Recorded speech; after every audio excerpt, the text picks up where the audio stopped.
Taib, ada beberapa hal yang berkaitan dengan masalah fitnah kubur. Yang pertama, siapakah orang-orang yang tidak terkena fitnah kubur? Dia selamat, tidak ditanya oleh malaikat munkar dan nakir. Ada orang-orang yang selamat, tidak ditanya oleh malaikat munkar dan nakir. Di antaranya al-murabit. Siapa al-murabit? Al-murabit adalah orang yang berjaga di daerah perbatasan antara daerah negeri kaum muslimin dengan negeri kafir yang sedang berperang. Dan ini adalah amalan yang sangat berat. Kenapa? Dia tidak berhadapan dengan musuh, tapi dia berjaga. Dia tidak tahu musuh datang dari mana. Bisa jadi setiap saat ada panah yang akan mengenainya, entah dari arah mana. Bisa jadi ada tembakan yang akan mengenainya, dia tidak tahu dari arah mana. Makanya murabit ini pahalanya besar. Di antaranya dia akan terbebaskan dari fitnah kubur. Kata Salman, sami'tu Rasulullah SAW yaqul, radhiyallahu anhu berkata, aku mendengar Rasulullah SAW bersabda, ribatu yaumin wa lailatin khairun minas siyami syahrin wa qiyamihi. Menjaga di daerah perbatasan sehari semalam lebih baik daripada puasa sebulan dan daripada salat malam sebulan. Wa in mata jaro alai amaluhu alladhi kana ya'maluhu. Kalau dia meninggal dunia, amalan yang bisa dilakukan terus mengalir. Jadi dia dapat amalan jariah. Salatnya jalan terus, pahalanya ngalir meskipun dia meninggal dunia. Bagi orang yang murabit. Wa ujri alaihi rizqu wa uminal fattan, dan dia akan diamankan dari fattan, dari dua malaikat yang akan memfitnah, yaitu malaikat munkar dan nakir. Dia aman.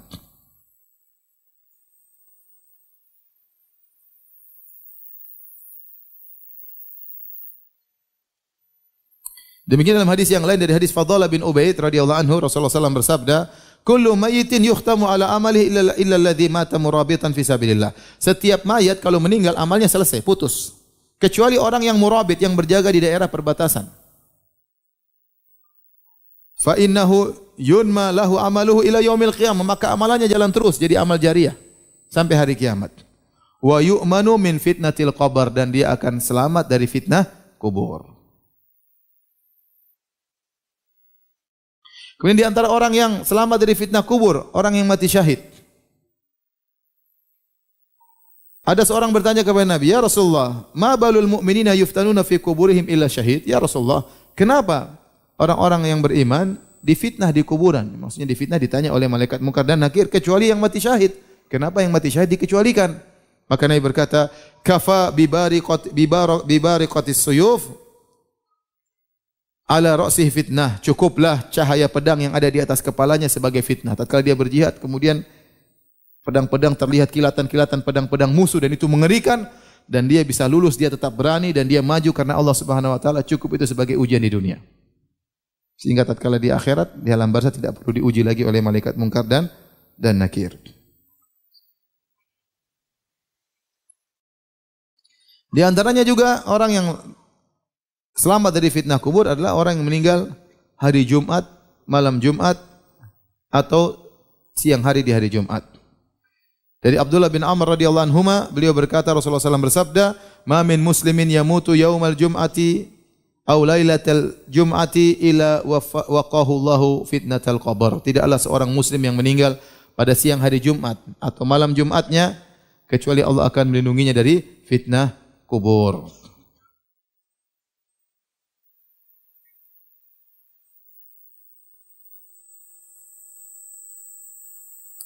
Baik, banyak permasalahan tapi kita tidak baca semuanya.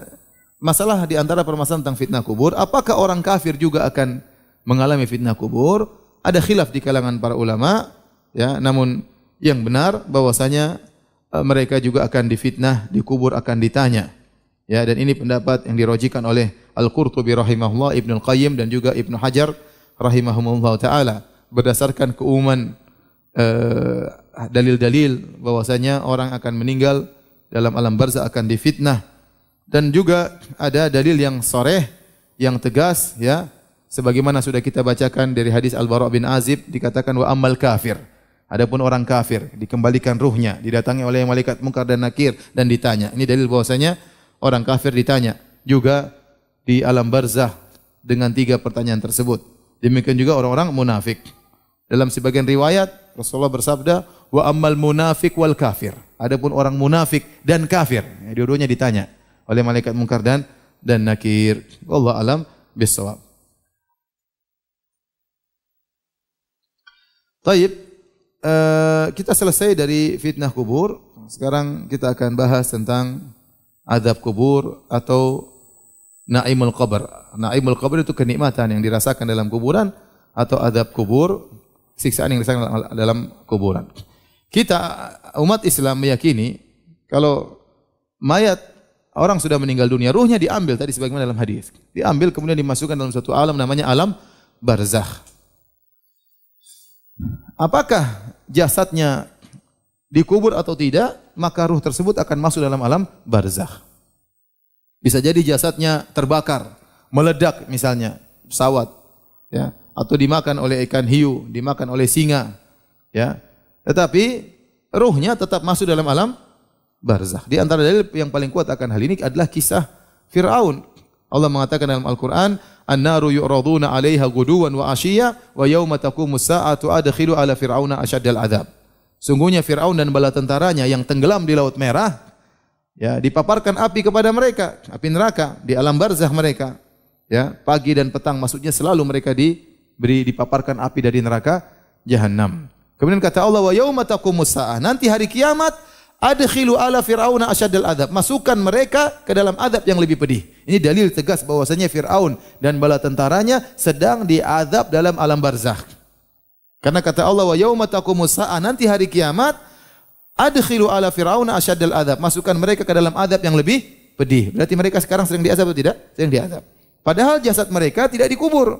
Fir'aun jasadnya diselamatkan, mungkin dimumikan, pengikut-pengikutnya tenggelam dalam Laut Merah, ya. Tetapi mereka sekarang sedang diazab sampai hari kiamat kelak. Berarti kalau seorang sudah meninggal ruhnya akan diambil. Apakah orang beriman maupun orang kafir? Tadi datang kata Allah, walau tara idh yatawaffal ladzina kafarul malaika. Seandainya kau bisa lihat malaikat datang mencabut nyawanya orang kafir, diambil nyawanya. Tidak sebagaimana keyakinan sebagian orang-orang seperti orang Hindu, ya, bahwasanya ada namanya reinkarnasi, ya. Bahwasanya nyawa keluar dari satu manusia berpindah kepada manusia yang lain. Kalau dia selama di dunia dia baik, maka dia akan pindah ke yang lebih baik lagi. Mungkin tadinya miskin pindah ke badan orang kaya. Mungkin begitu, ya. Tapi kalau ternyata dia di dunia kacau, nakal, kepala batu, ya, maka waktu dia kehidupan kedua mungkin kepada orang yang menderita, orang sakit-sakitan, orang miskin. Kalau terlalu parah, hewan, mungkin kambing, mungkin kecoa, mungkin tikus, ya. Dan itulah siksaan mereka di situ. Mereka mengatakan itulah siksaan. Jadi tidak ada namanya hari kiamat, adanya cuma siksaan, kenikmatan dengan begitu, dengan perpindahan ruh dari satu badan ke badan yang lebih, kehidupan yang lebih nikmat atau mewah. Dan itulah kenikmatan dan inilah siksaan. Ya, dan ini tentunya tidak benar. Siapa yang pernah merasakan, ya? Kalau itu benar, saya dulu sebelum saya jadi Firanda dulu saya di mana? Saya enggak tahu. Saya enggak tahu saya dulu di mana. Ente pernah ada yang ingat dulu pernah di mana? Namanya kita merasakan kenikmatan itu kalau kita tahu kita dulu seperti apa baru kita rasakan kenikmatan. Oh, saya dulu 1000 tahun yang lalu saya kecoak misalnya. Sekarang saya sudah jadi Ustadz Firanda misalnya. Oh, memang nikmat, memang dulu reinkarnasinya seperti ini. Baru kita bisa rasakan itu balasan. Kalau kita nggak rasa, apa fungsinya balasan tersebut? Apa fungsinya balasan tersebut? Tadi kan saya punya kawan-kawan pernah cerita dari India. Ada teman-teman mereka yang di India sana, tatkala mereka lagi duduk-duduk, om mereka baru meninggal kemarin, om mereka. Tahu-tahu mereka duduk di rumah, tahu-tahu ada kambing masuk di rumah. Jangan-jangan ini om kita. Namanya apa? Reinkarnasi jadi kambing. Mungkin dia dulu nakal makanya sekarang jadi kambing. Jadi tidak ada namanya ruh bergentayangan. Itu semua khurafat. Tidak ada namanya ruh bergentayangan. Ada jin bergentayangan. Ruh tidak ada yang bergentayangan. Ruh begitu meninggal dunia, kalau enggak dapat nikmat dapat apa? Azab. Karena namanya ruh bergentayangan. Seperti orang dibunuh, ya, ruhnya belum mati, masih penasaran, ya, mencari orang yang membunuhnya. Itu enggak ada. Dalam Islam enggak ada. Udah dia selesai. Ya, selesai. Nanti bilang kalau mau ketemu tinggal nyawanya orang itu dikasih apa? Dikasih jeruk sama kecap. Ada aja. Ini enggak benar, ya. Jadi nikmat barzakh atau azab barzakh, nikmat kubur atau azab kubur itu ada dan dalilnya terlalu banyak. Dalam Al-Qur'an juga banyak, di antaranya tadi ayat yang saya sebutkan tentang Firaun. Kemudian juga tafsiran dari sebagian ayat seperti firman Allah Subhanahu wa taala, "Wa man a'rada 'an dzikri fa inna lahu ma'isyatan dhanka wa nahsyuruhu yaumal qiyamati a'ma." Barang siapa yang berpaling dari peringatanku, ya, fa inna lahu ma'isyatan dhanka, bagi dia kehidupan yang sesak, menyempitkan. Sebagian sahabat menafsirkan maksudnya kehidupan di barzakh, dibuat susah. Wa nahsyuru yaumal qiyamati a'ma, nanti hari kiamat lain lagi. Kami akan bangkitkan dia dalam kondisi buta. Kemudian juga ayat tadi, ya, tatkala Allah berfirman, "Walau tara idh yatawaffal ladzina kafarul malaikatu yadribuna wujuhahum adbarahum wa dzuqu adzabal hariq." Kalau seandainya kau bisa lihat bagaimana malaikat mencabut nyawa-nyawa orang kafir, malaikat pukul wajah mereka, bokong mereka dipukul para malaikat. Malaikat berkata, "Dzuqu adzabal hariq," rasakanlah azab yang membakar. Sekarang juga mereka sudah merasakan azab.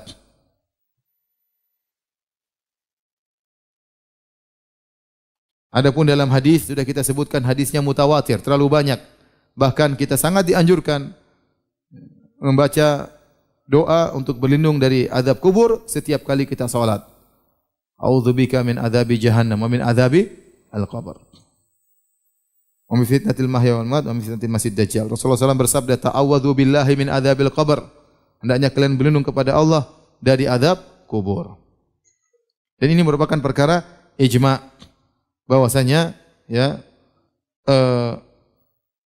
azab kubur itu ada.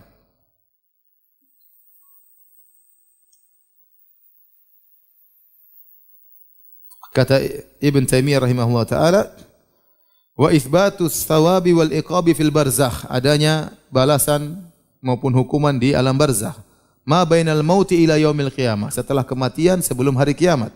Hadza qaulu salafi qatibatan, ini perkataan para salaf, pendapat para salaf seluruhnya. Wa ahli sunnah wal jamaah, dan ini pendapat ahli sunnah wal jamaah. Inna ma ankara dzalika fil barzakh qalilun min ahli bidah, hanya sedikit ahli bidah yang mengingkari hal ini, di antaranya Mu'tazilah. Taib. Hadirin dan hadirat yang dirahmati Allah Subhanahu wa taala, ya.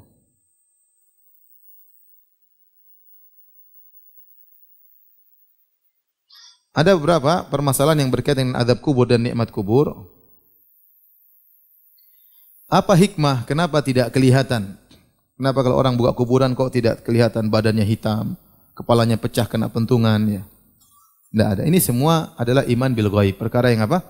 Yang gaib. Seandainya dibongkar, maka tidak ada yang gaib pula. Semuanya akan menjadi musyahad, perkara yang nyata. Padahal kita tahu kita di dunia ini kita diuji, di antaranya diuji untuk beriman dengan perkara yang gaib. Di antara sifat-sifat orang beriman, alladzina yu'minuna bil ghaib. Kenapa orang beriman itu apa? Iman kepada perkara yang gaib. Dia tahu Allah benar, dia tahu Nabi benar, Nabi dan Allah yang Maha benar dan Nabi mengabarkan, dia harus benarkan meskipun dia tidak lihat. Itulah iman. Kalau semuanya nampak, maka tidak ada lagi keimanan. Kalau semua orang kafir dikubur kemudian kuburannya keluar api, kuburan orang Islam keluar pohon, ya, semua orang akan masuk Islam kalau begitu ceritanya. Itu tidak. Ini orang kafir, ya, setiap dikubur keluar api langsung. Kira-kira ada enggak orang kafir lagi? Enggak ada yang kafir lagi, semua beriman. Kalau setiap nyawa orang kafir dicabut terlihat, malaikatnya datang cabut, kemudian keluar asap dari telinganya, rambutnya semua jadi berdiri, ya, semua orang tidak ada yang mau jadi kafir. Ente kalau maksiat makan riba nanti kayak begini matinya. Semua orang beriman kalau begitu caranya. Paham? Makanya Allah tetap menjadikan hal yang gaib. Terkadang ada cerita-cerita bahwasanya nampak, itu terkadang, itu bukan dalil, tapi itu terkadang para ulama tidak mengingkari, bisa jadi. Allah nampakkan sebagian yang gaib, ya, bisa jadi, ya. Tetapi asalnya tidak ada yang tahu. Asalnya tidak ada yang tahu. Asalnya kita buka kuburan orang kafir begitu saja, enggak ada masalah. Ya. Kita buka tidak ada kuburan kemudian jadi sempit, ya, kemudian tidak ada. Karena Allah tatkala kita buka, Allah perlihatkan seperti baik, ternyata di situ ada alam lain, ya. Alam lain yang dia di situ sedang disiksa. Alam perantara antara alam dunia dengan alam akhirat. Dan juga di antara hikmahnya tadi hadis yang sudah saya sebutkan, Nabi SAW mengatakan laula alla tadafanu. Seandainya ya kita enggak lihat azab kubur tapi kita dengar. Kita lagi kubur tahu-tahu baru kita melangkah jalan 5 langkah tahu-tahu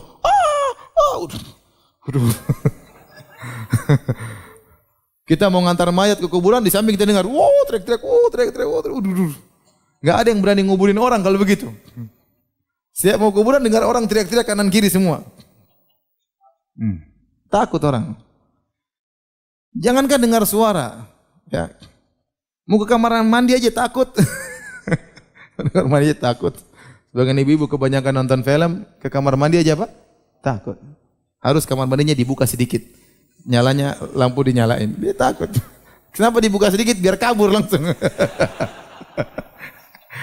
Terus mau ke kuburan, kemudian dengar suara orang teriak-teriak, seorang wow menderit, mengerikan. Makanya dia mengatakan laula alla tadafanu. La da'autullaha an yusmi'akum min adzabil qabr alladzi asma'u minhu. Kalau bukan karena kalian nanti bakalan tidak bisa menguburkan, tentu aku akan berdoa kepada Allah agar Allah memperdengarkan kepada kalian sebagian azab kubur yang aku dengar. Nabi diperdengarkan sebagian. Kata para ulama, ya. Walau sami'ah insanun la su'iq. Seandainya ada seorang yang mendengarkannya, maka dia akan langsung mati. Ketakutan luar biasa, dia akan pingsan dan mati. Taib. Ada berpermasalahan yang disampaikan juga ya tentang masalah azab kubur dan nikmat kubur. Apakah nikmat kubur dan azab kubur hanya mengenai ruh atau juga jasad? Zahir hadis, fatu'adu ruhuhu, ruhnya dikembalikan kepada jasadnya, fayujlisani, kemudian malaikat menundukkannya, kemudian malaikat menyiksanya. Ditanya enggak bisa jawab, dipentung oleh malaikat. Ini zahirnya kena jasad dan apa? Dan ruh. Ya, tetapi kita sebagaimana dijelaskan Ibnu Qayyim rahimahullahu taala, hubungan antara ruh dan jasad ada 3, saya ulangi. Di dunia yang paling merasakan pertama adalah jasad. Luka semua yang pertama jasad. Kemudian ruh terkadang terikut merasakan sakit tersebut. Kalau di alam barzah yang paling utama adalah ruh. Kemudian jasad mengikuti. Kalau di alam akhirat sama-sama. Ruh dan jasad sama-sama 50%. Nah, seandainya ada orang jasadnya tidak ada, jasadnya dimumikan, diikat, ruhnya disiksa. Kalau jasadnya ada, ruhnya dikembalikan dan disiksa ruh dan apa? Jasadnya. Dan wallahu ala kulli syai'in qadir, Allah Maha Kuasa atas segala sesuatu. Demikian dalam satu hadis, ya. Jadi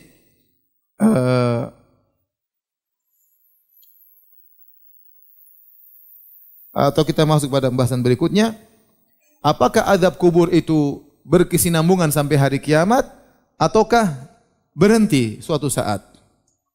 Jawabannya tergantung kondisi orang yang diazab. Kalau yang diazab adalah orang-orang kafir, maka akan berlangsung terus sampai hari kiamat. Makanya tadi sudah kita bacakan berulang kali ayat tentang Fir'aun dan bala tentara yang diazab. Kata Allah, "An-naru yu'raduna 'alaiha guduwan wa 'ashiyya wa yauma taqumus sa'ah adkhilu ala fir'auna asyaddal adzab." Bahwasanya Firaun dan bala tentaranya dipaparkan kepada api setiap pagi dan petang. Kalimat pagi dan petang maksudnya setiap saat. Ya. Dan hari kiamat kelak mereka akan dimasukkan dalam azab yang lebih pedih. Kemudian juga dalil akan hal ini hadis yang diriwayatkan oleh Imam Al-Bukhari tatkala Nabi dimimpikan melihat orang-orang diazab dalam alam barzakh. Nabi melihat 3 atau 4 orang. Di antaranya ya, Nabi melihat seorang yang mulutnya, dia duduk, ada orang yang merobek mulut kanannya, mulut sampai dirobek sampai ke leher. Setelah itu dia pindah ke kiri, dia merobek mulut kirinya sampai ke leher, yang kanan sudah sembuh. Dia pindah lagi, dia robek begini, terus gantian, robek kanan, robek kiri dari sampai ke belakang. Maka Nabi waktu melihat orang tersebut, Nabi bertanya, ya, siapa orang tersebut yang disiksa dengan demikian? Maka malaikat berkata, "Ammal ladzi ra'aitahu yushaqqu shiduquhu." Adapun orang yang kau lihat bibirnya, mulutnya dirobek, fakadzabun yuhadditsu bil kadzbah. Dia adalah tukang dusta yang dia berusaha dengan satu dusta, fatuhmalu anhu hatta tablughal afaq. Maka dustanya di-share oleh orang sampai tersebar ke seluruh penjuru dunia. Fayusna'u bihi ma ra'aita ila yaumil qiyamah. Maka dia disiksa sebagaimana yang kau lihat dirobek-robek mulutnya sampai hari kiamat. Berarti ada dosa-dosa yang siksa kuburnya sampai hari kiamat. Kemudian juga Nabi melihat ada seorang yang dia duduk kemudian atau dia tidur kemudian ada orang lempar batu di atas kepalanya, kepalanya pecah, kemudian batu tersebut menggelinding. Orang tersebut ngambil batu lagi, datang lagi, ngelempar kepala lagi. Waktu kembali kepala sudah baik lagi, lempar lagi, pecah lagi, batunya menggelinding lagi. Orang itu ambil lagi batu, kemudian datang lempar lagi kepala dan terus menerus sampai hari kiamat. Apa kata malaikat? Walladzi ra'aitahu yusdakhu ra'suhu farajulun 'allamahu Allahul Qur'an fanama anhu bil-lail wa lam ya'mal fihi bin-nahar. Adapun orang yang kau lihat kepalanya dihancurkan adalah seorang yang Allah ajarkan kepada dia Al-Qur'an. Namun di malam hari dia tidak baca Al-Qur'an dan siang hari dia tidak amalkan Al-Qur'an tersebut. Hafal-hafal doang. Tapi di malam hari tidak pernah dia murojaah, siangnya tidak pernah dia amalkan. Yuf'alu bihi ila yaumil qiyamah. Dilakukan siksaan tersebut sampai hari kiamat. Berarti terus menerus tidak berhenti. Kemudian Nabi juga lihat ada seorang yang dia berenang di lautan, di suatu sungai, kemudian dia mau sampai di ujung dilempar oleh batu, mundur lagi, maju lagi, lempar lagi batu. Kata Nabi itu yang makan riba. Ya, disiksa sampai hari kiamat. Jadi di sana ada dosa-dosa yang menjadikan orang disiksa di alam barzakh sampai hari kiamat, enggak berhenti azabnya. Demikian juga dari hadis Abu Hurairah tentang orang yang sombong dengan bajunya. Kata Nabi SAW, Bainama rajulun yamshi fi hullah. Tatkala ada seorang berjalan dengan baju yang indah. Hullah itu dua kain, sepasang kain yang indah. Tu'jibuhu binafsihi. Dia senang, bangga dengan baju tersebut. Murajjilun jummatahu. Dan dia menyisir rambutnya panjang. Jadi penampilannya oke, rambutnya oke, pakaiannya indah. Idh khasafallahu bihi, tiba-tiba Allah benamkan dia. Dia sedang berjalan dibenamkan oleh Allah. Fahuwa yatajaljalu fil ardi ila yaumil qiyamah. Dia digoncangkan di dalam bumi sampai hari kiamat, disiksa. Karena sombong dengan penampilannya dan sombong dengan apa? Bajunya. Ini dalil bahwasanya ada azab di alam barzakh yang tidak berhenti-berhenti sampai hari kiamat kelak. Ya. Makanya para pelaku maksiat, ya, kalau orang kafir jelas tidak berhenti. Adapun pelaku maksiat dari kaum muslimin, ada di antara mereka yang azabnya terus menerus, ya, ada di antara mereka yang azabnya berhenti. Dan ini adalah konsekuensi dari keadilan Allah Subhanahu wa taala. Jika dosa mereka tidak terlalu parah, ya, maka mereka diazab kemudian sampai ada waktu tertentu berhenti, ya, sesuai dengan yang pantas bagi mereka, ya, sesuai dengan kadar dosa yang mereka lakukan. Taib, kita menjelang terakhir kita akan bahas tentang sebab-sebab azab kubur. Apa sebab-sebab azab kubur? Secara umum, dosa-dosa menyebabkan azab kubur. Secara umum, dosa-dosa menyebabkan azab kubur. Namun di sana ada beberapa dosa yang dinaskan secara tegas menyebabkan azab kubur. Di antaranya adalah ghibah dan namimah. Di antaranya ghibah dan namimah. Di antaranya tidak bersih tatkala cebok dari kencing. Dalam hadis yang masyhur kata Nabi sallallahu alaihi wasallam dari Ibnu Abbas berkata, marra Nabi sallallahu alaihi wasallam bi kubrain. Nabi melewati dua kuburan. Kemudian Nabi berkata, innahuma la yu'adzabani. Sungguhnya penghuni dua kuburan ini sedang diazab. Wa ma yu'adzabani fi kabirin, dan dua-dua ini sedang diazab bukan pada perkara yang besar. Artinya mudah mereka tinggalkan. Apa susahnya cebok dengan bersih? Kan mudah, tapi dia buru-buru sehingga dia tidak pernah bersih. Apa susahnya tidak gibah? Diam aja, kan selesai. Susah atau tidak gibah? Susah, senangnya gibah. Bisa ditinggalkan, tapi mereka tidak meninggalkan. Kata Nabi, fa amma ahaduhuma fakana la yastatiru min bauli. Yang satu diadab karena tidak bersih dalam ceboknya, cebok buah air kencingnya. Wa amal akhar fakana yamshi bin namimah. Yang satu dia diadab karena namimah. Namimah itu mengadu domba di antara manusia. Al-Imam Al-Bukhari rahimahullahu taala membawakan hadis ini tentang orang diadab karena namimah dalam bab tentang adab kubur karena ghibah, ya. Karena ghibah.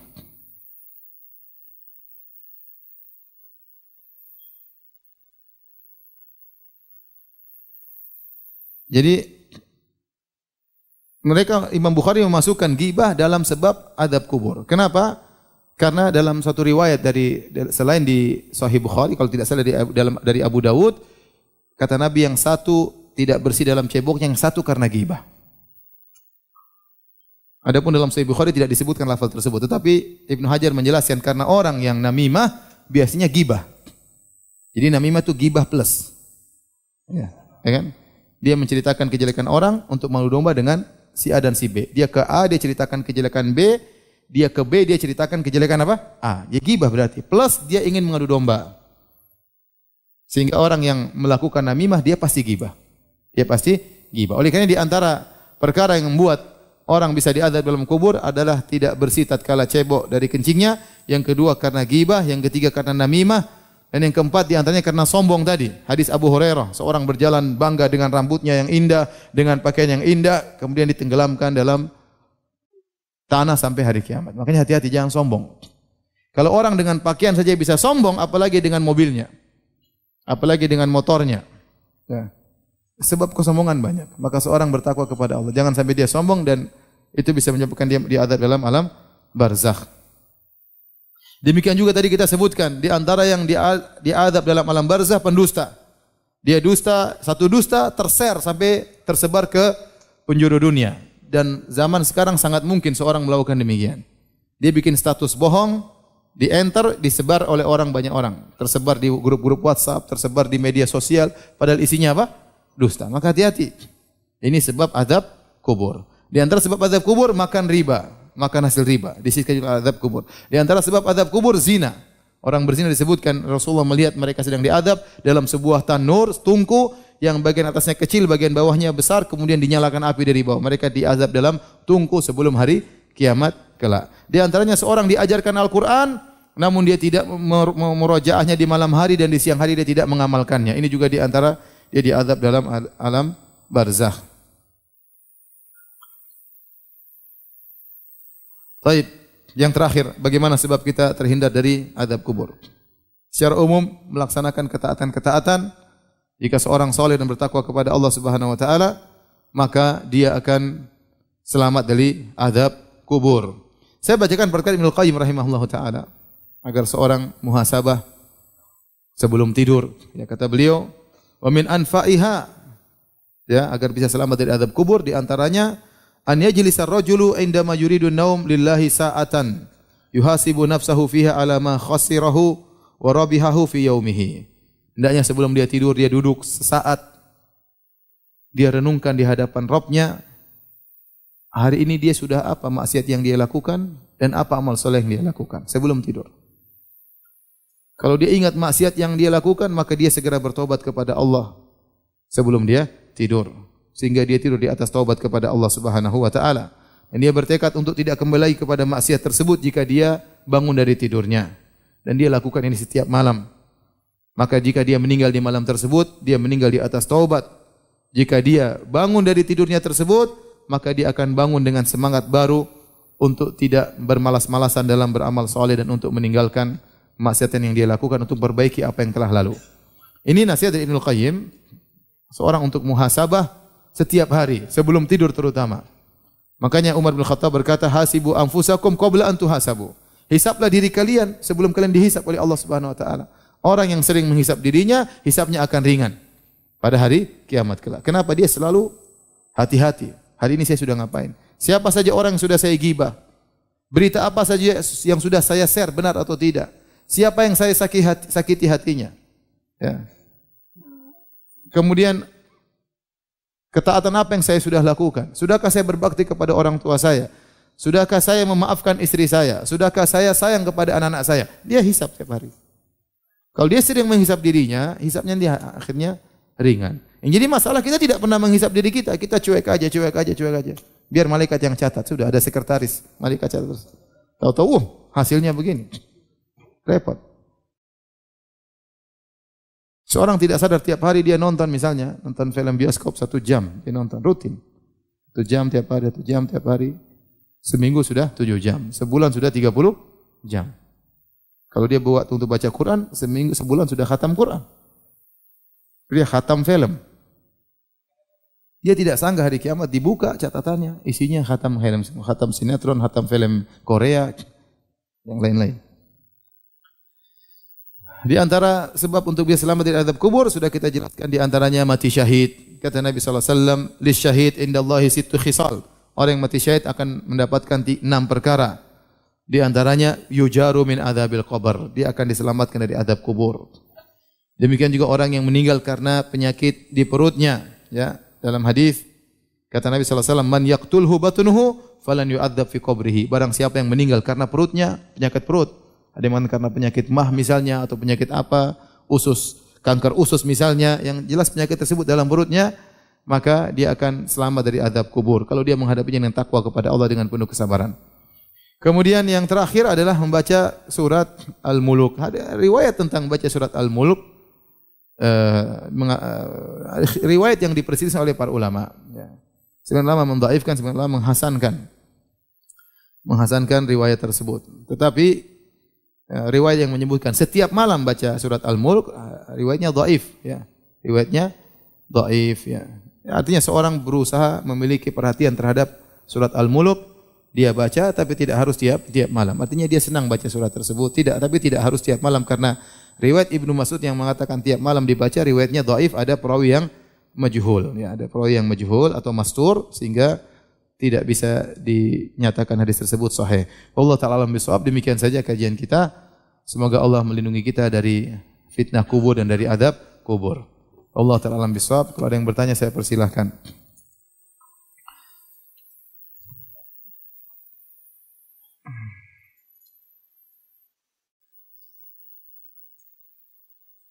Apakah adab kubur akan habis untuk orang tua kita dan mereka mendapat nikmat kubur karena doa anak yang soleh?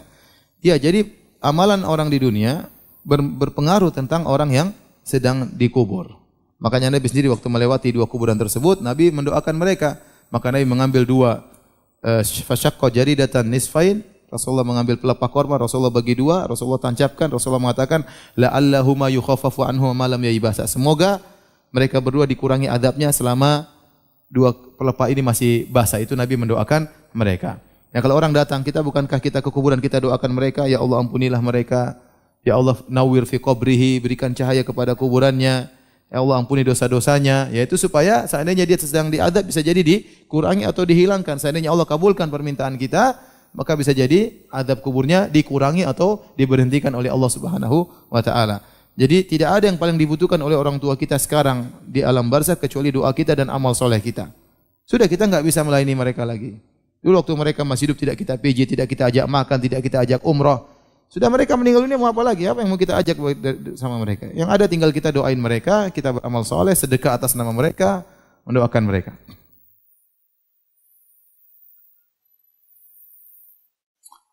Ustaz, apa hukumnya menaburkan bunga di atas kuburan saat ziarah? Enggak ada faedahnya. Enggak ada faedahnya.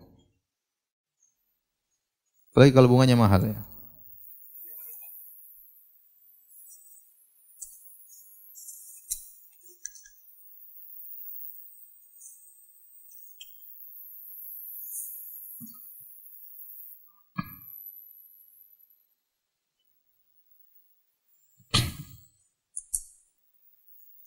Sebagian pertanyaan sudah dijelaskan dalam pengajian.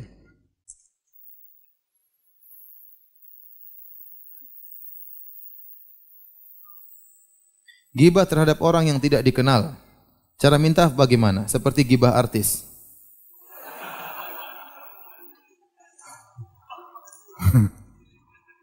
Kalau tidak mungkin untuk. Ya. Jadi kalau orang memang dia mujaharah, dia menampakkan maksiatnya, maka ghibah tentang dia enggak ada masalah, karena dia sendiri bongkar-bongkar maksiatnya, paham? Dia sendiri bongkar-bongkar maksiat, orang semua sudah tahu, ini sudah rahasia umum. Orang seperti yang rahasia umum, ghibah dia tidak mengapa. Tapi kalau antum daripada ghibah dia, mending antum zikir, ya. Ya.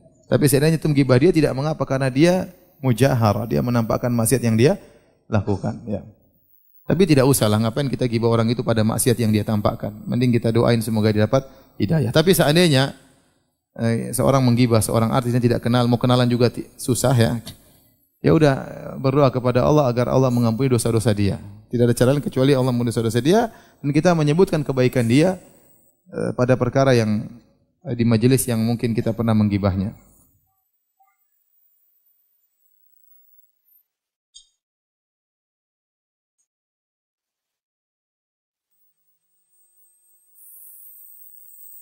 Apakah ruh orang yang telah meninggal akan tinggal di rumahnya selama 40 hari?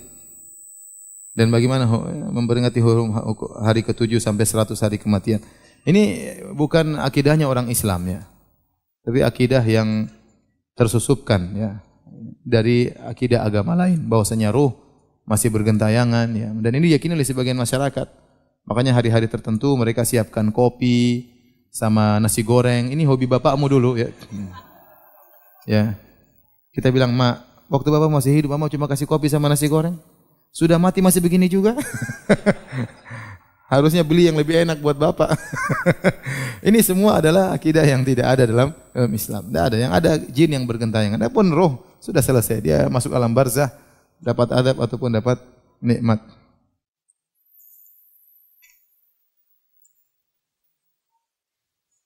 Sejak di alam barzah, ruh sudah mengetahui tempatnya kelak di surga atau neraka. Apakah ini berarti hasil timbangannya sudah diketahui? Dia secara global saja dia tahu. Secara global. Tetapi dahsyatnya hari kiamat terkadang buat orang bimbang, orang takut.